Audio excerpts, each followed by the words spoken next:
ഞാൻ പറയുന്നത് വർഗീയത പറയല്ല, പക്ഷെ പറയുന്നത് പച്ചയ്ക്ക് മറുപടി പറയാതിരിക്കാൻ കഴിയില്ല. ഞാനിപ്പോ ഞാനൊരു വർഗീയവാദിയായിട്ട് നിങ്ങൾക്ക് വേണമെങ്കിൽ ചിത്രീകരിക്കാം, പക്ഷെ ഞാൻ വർഗീയവാദിയല്ല. വർഗീയത പറയുന്നിടത്ത് തിരിച്ച് വർഗീയത പറയണം.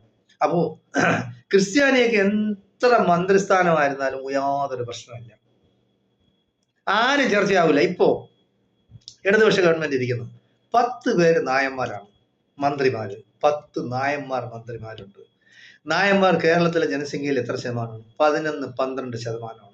ഇവിടെ ചാനലുകളൊന്നും ചർച്ച ചെയ്യുന്നില്ലല്ലോ.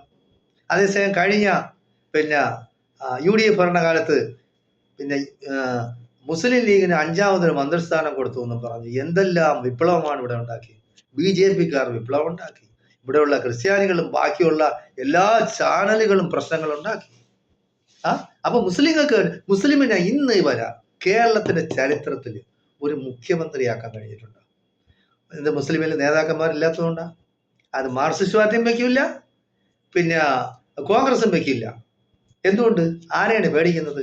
ഇവിടെ പള്ളിയിലെ അച്ഛന്മാർ അതിൽ രാഷ്ട്രീയത്തിൽ ഇടപെടും, ബാക്കിയുള്ള NSS ഇടപെടും, SNDP ഇടപെടും, എല്ലാ തെണ്ടികളും ഇടപെടും. മുസ്ലിമിനെ നോക്കിയില്ല. മുസ്ലിമിന് KPC പ്രസിഡന്റ് ആയിക്കൂടാ. മുസ്ലിമിന് ഇപ്പൊ കുറച്ച് നാളെങ്കിലും യൂത്ത് കോൺഗ്രസ് പ്രസിഡന്റ് ആയിരുന്നു ഷാഫി പറമ്പിൽ. അത് തന്നെ. അല്ലാതെ ആരെ ഇരുത്തില്ല. പണ്ട് കാലത്ത് പ്രശ്നമില്ലായിരുന്നു. പണ്ട് കാലത്ത് യാതൊരു പ്രശ്നങ്ങളും ഇല്ല. ജാതി മതവും നോക്കിയൊന്നുമല്ല. ഇപ്പോഴെന്ന് പറഞ്ഞാൽ ജാതി മതവും നോക്കിയാണ്. ഇപ്പൊ അതുകൊണ്ടാണ് KPC president youth Congress president ക്രിസ്ത്യാനിക്കാൻ കൊടുത്ത വളരെ തുച്ഛമായ ആൾക്കാരാണുള്ളത്. ഒന്ന് കേരള കോൺഗ്രസ് എന്നും പറഞ്ഞ് അവർ പോയി. 2 കേരള കോൺഗ്രസ് ഉണ്ട്, അതിൽ മൊത്തം ക്രിസ്ത്യാനികളാണ്. ഇപ്പൊ BJP-യിൽ അച്ഛന്മാരും അച്ഛൻ്റെ മറ്റവരും അവരും ഒക്കെ BJP പോയി. ആകെ ഉള്ളത് എത്ര പേരാണ്? മാർക്സിസ്റ്റ് പാർട്ടിയിൽ കുറെ ക്രിസ്ത്യാനികളുണ്ട്. ആകെ ഉള്ള തുച്ഛമായ കുറച്ച് ക്രിസ്ത്യാനികളാണ് കോൺഗ്രസ്സിലുള്ള. അപ്പൊ എല്ലാം കൂടെ അവർക്കും കൊടുക്കുക.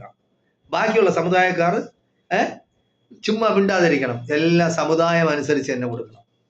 നേതൃസ്ഥാനം കൊടുക്കുമ്പോഴത്തേക്ക്, മന്ത്രിസ്ഥാനം കൊടുക്കുമ്പോഴും നിങ്ങൾ കറക്റ്റിന് കൊടുക്കുകയാണെങ്കിൽ എന്തുകൊണ്ട് ഉദ്യോഗസ്ഥർ സംവരണം വരയ്ക്കുന്നു? കാരണം സംവരണം വെച്ചില്ലെങ്കിൽ അവരൊന്നും കയറി വരില്ല. പട്ടികജാതി ദളിത് വർഗങ്ങൾക്ക് എന്താണ് നിങ്ങൾ കൊടുക്കുന്നത്? ഏത് രാഷ്ട്രീയ പാർട്ടിയാണ് കൊടുക്കുന്നത്? ഒരു രാഷ്ട്രീയ പാർട്ടി ഒന്നും കൊടുക്കില്ല. അടിച്ചൊതുക്കും, അവരേക്കും തല പൊങ്ങാൻ അനുവദിക്കില്ല.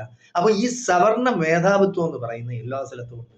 അത് ഈ ക്രിസ്ത്യാനികളിലും ഉണ്ട്, നായന്മാരിലും ഉണ്ട്, ബ്രാഹ്മണന്മാരിലും ഉണ്ട്, എല്ലാവരിലും ഉണ്ട്. ബാക്കിയുള്ളവരെ പൊങ്ങാൻ സമ്മതിക്കില്ല. പണ്ട് നായന്മാർ പറയുമായിരുന്നു, NSS പറയുമായിരുന്നു, പന്നി പെറ്റ് കൂട്ടുന്ന പോലെ പെറ്റ് കൂട്ടുന്നു. ആരാ? ഈഴവരെ പറയുമായിരുന്നു. ഇപ്പൊ അതേ ഈഴവൻ ആ തെണ്ടി വെള്ളാപ്പള്ളി നടേശൻ പറയുന്ന മുസ്ലിങ്ങൾ അങ്ങനെ ആക്കുന്നു. ഈ ക്രിസ്ത്യാനികൾ